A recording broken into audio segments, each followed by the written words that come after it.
দর্শক, ভালোবাসা কোনো অপরাধ নয়, কিন্তু কোনো মেয়েকে ভালোবাসার প্রস্তাব দেওয়ার পর অস্বীকার করলে কি তার সাথে এই ঘটনা ঘটাতে হবে?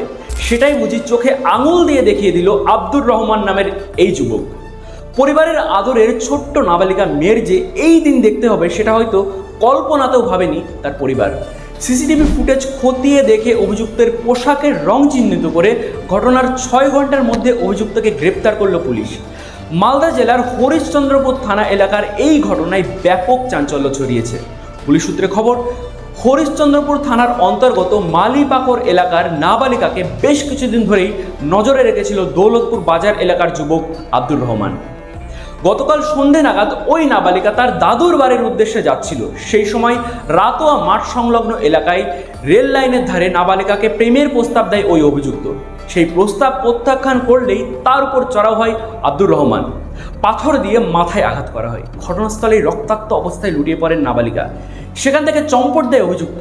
আশেপাশে উপস্থিত স্থানীয়রা নাবালিকাকে উদ্ধার করে হসপিটালে নিয়ে আসে। গুরুতর আহত অবস্থায় নির্যাতিত ওই নাবালিকা এখন মালদা মেডিকেল কলেজ হসপিটালে চিকিৎসাধীন রয়েছে। এদিকে ঘটনার খবর পেতে ঘটনাস্থলে পৌঁছয় ভালুকা ফাঁড়ি এবং হরিশ্চন্দ্রপুর থানার পুলিশ। সিসিটিভি ফুটেজ খতিয়ে দেখে শুরু হয় তদন্ত।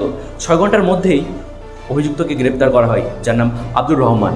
আজ অভিযুক্তকে পুলিশি হেফাজতের আবেদন জানিয়ে চাঁচল মহকুমার আদালতে পেশ করা হয়েছে। সত্যি যেন দিনের পর দিন এই ধরনের ঘটনা প্রশ্নবিদ্ধ করেছে শাসন ব্যবস্থাকে।